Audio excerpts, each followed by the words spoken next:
Eadric's breath came in ragged gasps, his limbs heavy with the fatigue of fighting off the relentless tide of demons that had besieged Gosnorven.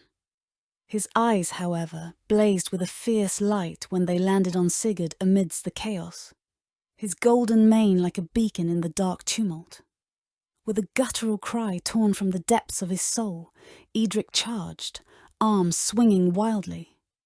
Sigurd, standing like an ancient oak, absorbed the blows with a stoic resolve, not flinching as Eadric's fists pummeled against his broad chest and face. The disparity between their strength was evident. Eadric, though tall and lean, lacked the weapon he desperately needed to even the odds against the Viking warrior's formidable stature. "Damn you!" Eadric yelled, his voice cracking with exertion. "You attacked my family! Destroyed Gosnorven! You and your kind!" A flash of remorse flickered across Sigurd's weathered features. "I was there," he conceded, his voice a deep timbre that resonated with a sorrowful gravitas. "But slaughter was never my intent. Resources for my kin were all I sought." "Resources? You pillage our lands, and now you speak of need."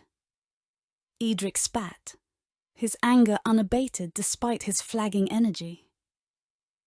"England knows not of our struggles," Sigurd replied, capturing Eadric's wrists to halt the futile assault. "In Norway, winters claw at our throats. Many nights we wrestle with starvation. Our children, my children, they suffer." The gravity of Sigurd's confession hung between them. A bitter acknowledgement of shared desperation in a world where survival was never guaranteed. Father Eddington's voice, a beacon of calm amidst the chaos, rose above the clamour as he placed himself squarely between the two men. "Peace, Eadric! Sigurd! This is not the time for discord!" His hands were firm but gentle on their shoulders, compelling them to cease their hostilities. The heavy oak doors of the church creaked open with an urgent haste, and a surge of refugees poured into the sanctuary, their faces gaunt with fear and exhaustion. They stumbled in, a procession of the beleaguered. The young and old alike bore the marks of desperation. Edith Perrymane entered amongst them, her once vibrant eyes now hollowed by the terror she had witnessed, clutching Osbert's hand as if it were her lifeline. Her son's usual exuberance was subdued, replaced by a wide-eyed silence that spoke volumes of the horrors outside. Leona, her hair matted with blood and grime, shuffled forward, supporting those too weak to walk. The air was rent with the stench of sweat and fear as the wounded were laid upon the pews, their cries mingling with the murmurs of prayer. Amongst the dishevelled throng, Euphemia's figure emerged, her gaze darting anxiously as she searched for her sister, the lines of her face etched with a grim determination born of faith. A palpable tension settled over the sanctuary as the refugees gathered, their whispers coalescing into a collective murmur of speculation and dread. "It's Emmie's doing!" one villager hissed, casting a suspicious glance toward the shadows. "She's cursed us all!" "Visenya brought this plague upon us!" another countered, his voice laced with fear. "Her sorcery has opened the gates of hell!" Leona, ever the defender of the innocent, spoke up with a vehemence that rivaled the intensity of the stained glass windows overhead. Emie would never wish harm upon Mozdeville. She loves this town, loves its people. Sigurd's attention snapped to Leona at the mention of Visenya. "That witch is here," he demanded, his voice a low growl that cut through the babble of fear. "In Mozdeville?" "Yes," Leona confirmed, her voice steady despite the situation's gravity. She's here. Then perhaps she is the key, Sigurd mused, his warrior's mind piecing together the fragments of possibility. Visenya wields mighty power, a power that could summon or banish such darkness. The congregation erupted into fervent debate, each voice clamouring to be heard over the other, their words a cacophony of fear and suspicion. As the theories whirled around the hallowed space, it was clear that the town's hope teetered precariously on the edge of a blade, one that could either save them or sever their last ties to salvation. The air in the church was thick with desperation and accusation. Edith, her maternal strength barely concealing her own unease, clutched at her shawl as she listened to the growing clamour.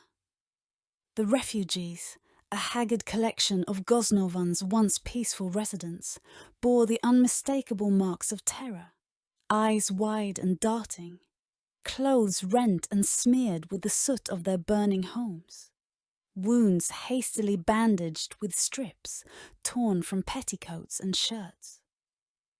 "Emie's witchcraft has doomed us," an old man cried out, his voice cracking under the weight of his conviction. His shaking finger pointed accusingly at an imaginary spectre of the young woman in question. "She brought this hellfire upon us." "Her execution was stayed by that tempest," a mother exclaimed, clutching her child close, her eyes haunted by the horrors they had fled. "It's a sign. The demons came to protect one of their own." Leona stood firm, her expression resolute in the face of the tide of fear sweeping through the congregation. "You speak madness," she countered fiercely. Edith remained silent, her thoughts a whirlwind trapped within the confines of her skull. She could not, would not, believe the hysteria that painted Emie as the architect of their doom. Yet doubt gnawed at her. An insidious whisper that perhaps there was truth in the fear. "Enough!" Eadric's voice cut through the maelstrom of voices like a blade. All eyes turned to him, drawn to the raw edge in his tone. He stood, his tall frame radiating a tension that spoke of inner turmoil. It wasn't Emie. A collective intake of breath filled the space as the villagers searched his face for signs of jest. But there was only grim resolve etched into his features, a silent testament to the veracity of his words. "Then who?" the old man demanded, his voice a mix of anger and confusion. "I am the cause of this darkness," Eadric confessed, his voice strained as if each word were being wrenched from his soul. "It was I who found the grimoire among Emie's things. In my foolishness I read from it, seeking vengeance, and I opened the door to perdition." Gasps and murmurs rippled through the crowd like the foreboding tremors that precede a cataclysm. Many recoiled from Eadric, as if he were the embodiment of the very demons that now plagued them. "Son of Perrymane? What have you done?" An anguished cry rose from among the throng. "Please, you must understand," Leona implored, her voice a beacon of reason amidst the chaos. "Eadric sought only to protect us, to avenge those we've lost. His grief has delivered us all to the shadow of death," another villager spat out, his words laced with venom. "Silence!" Father Eddington's command echoed off the stone walls, imposing a momentary peace. "We stand together in God's house, yet we turn on each other like beasts. This is not the way." Leona's gaze met Eadric's, a silent exchange of shared sorrow and unspoken support.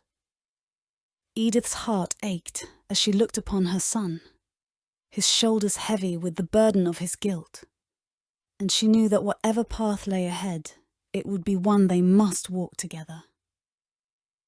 The air in the church was thick with accusation and fear, the fragile light of sanctuary doing little to hold back the darkness that clawed at their hearts. A woman, her face etched with lines of grief and anger, marched toward Eadric. Her eyes were like flint, sparking with the fire of a tormented soul. "What do they call a man who consorts with witchcraft?" she hissed, standing inches from him, her breath hot with fury. Eadric's voice faltered, barely audible above the din of the crowded church. I don't know." Disgust twisted her features, and she spat at him, the globules striking his cheek with a silent slap. Leona's hand shot out, yanking the woman back before more harm could be done. "Enough!" Leona's voice cracked like a whip, but her eyes pleaded for understanding over vengeance. Edith hastened to her son, her arms enveloping him in an embrace that seemed to shield him from the scorn that rained down upon him.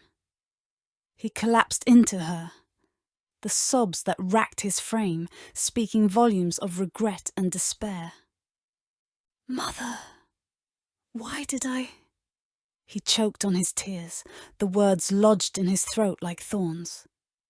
"Shh, my child," Edith whispered, stroking his hair with a tenderness that belied the tumult around them. "Tell me why."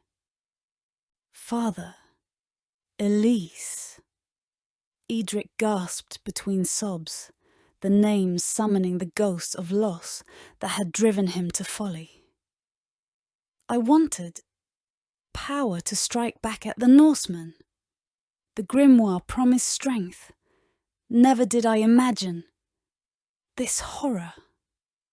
Murmurs swirled through the crowd, some voices pitching Emie as their salvation, others damning her as the root of evil. Leona stood firm, her conviction a lighthouse amidst the stormy debate. "Emie has not the means to halt this onslaught," she stated resolutely. "Had she such power, would we not stand in sunlight rather than shadow? But hope was a feeble thing, guttering like the candles that flickered in the draughty expanse of the holy place. It was Sigurd, the Viking whose allegiance to his kin and country was now marred by the blood of innocents, who caught sight of the sword in Edith's grip.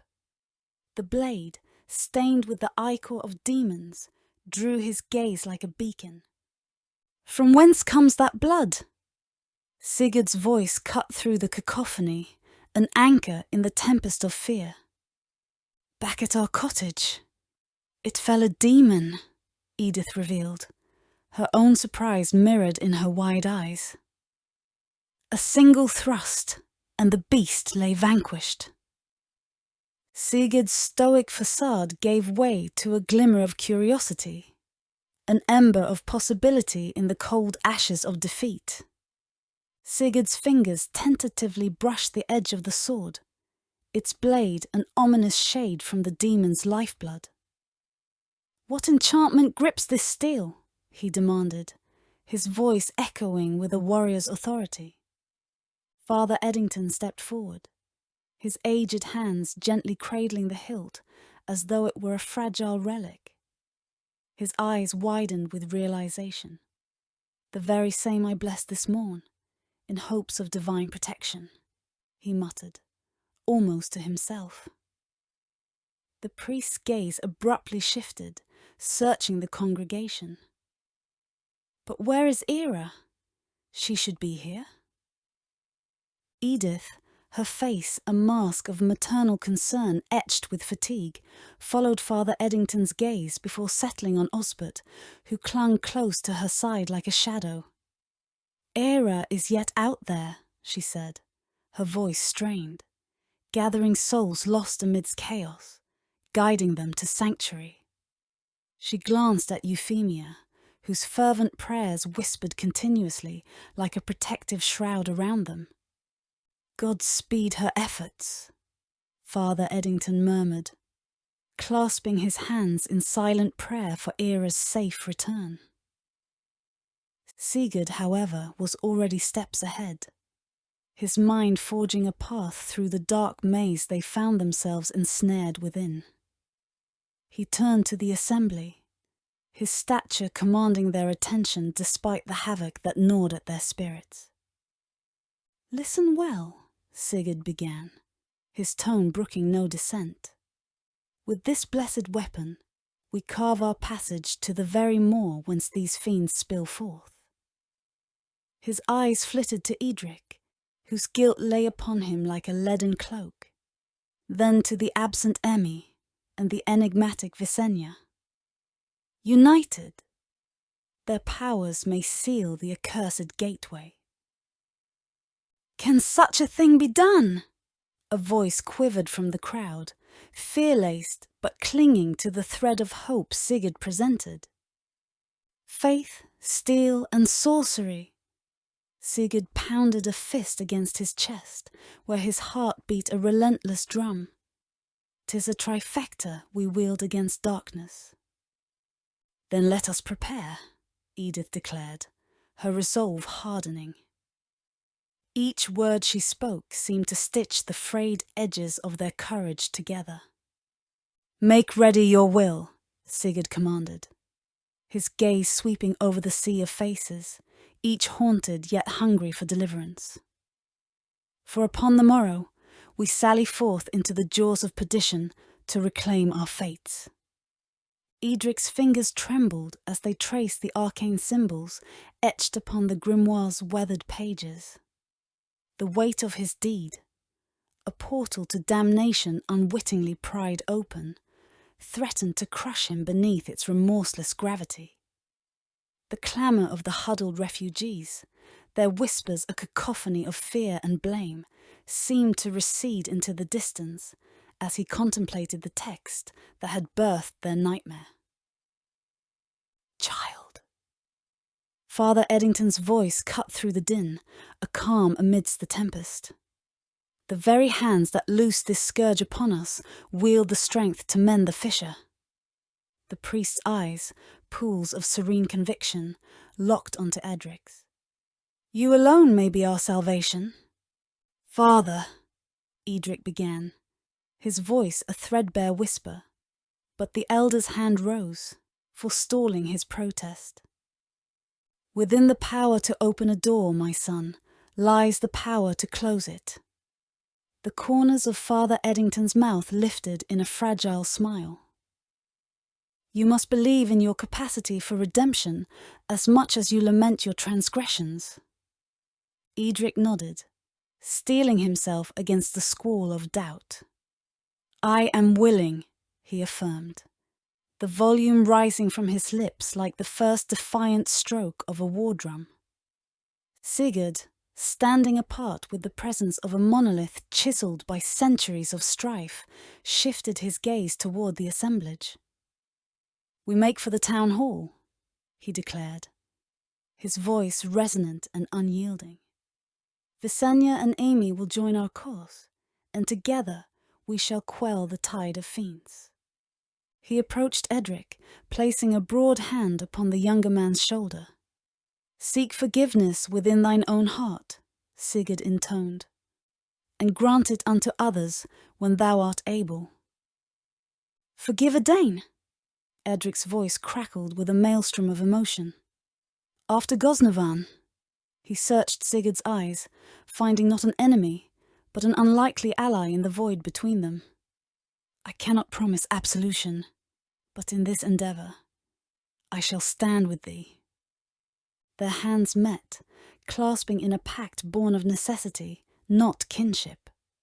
Sigurd's fingers curled around the blessed sword, its blade a sliver of hope amid encroaching shadows. "Then let us ready ourselves," he said, "for come dawn, we march to seal the gates of hell." Their alliance was tenuous, woven from threads of desperation and disparate fates, yet it bound them with the tenacity of a blood oath. In that solemn moment, as the church's stones seemed to absorb the gravity of their resolve, they each harboured the silent prayer that valour and virtue might yet prevail over the abyss that yawned before them. Euphemia's declaration sliced through the murmured prayers and tense whispers that filled the church's sanctuary. "I am going with you," she stated, her voice carrying the resolve of her convictions. Sigurd, leaning against a stained pillar, appraised her with a warrior's critical eye.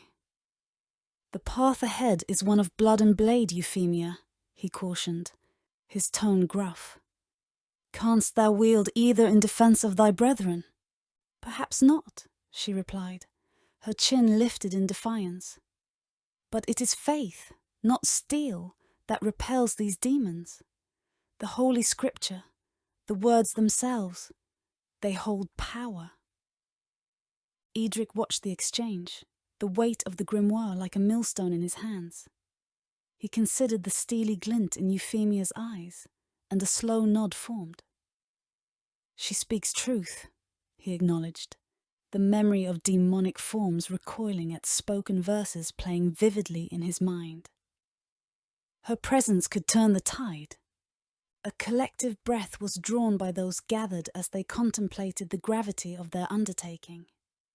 Sigurd cast his gaze around the scared and huddled forms, then nodded assent. "We prepare to leave," he announced, and the church stirred into reluctant action. Within moments, Edith emerged from the shadowed alcove where she had been tending to the wounded. She moved directly toward Eadric, her maternal instinct drawing her to her son. As she reached him, her arms enveloped his frame, pulling him close in an embrace that sought to shield him from the horrors beyond the church walls. "Despite all," she whispered, her voice barely audible above the clamour of preparation, "thou art still good at heart, my son."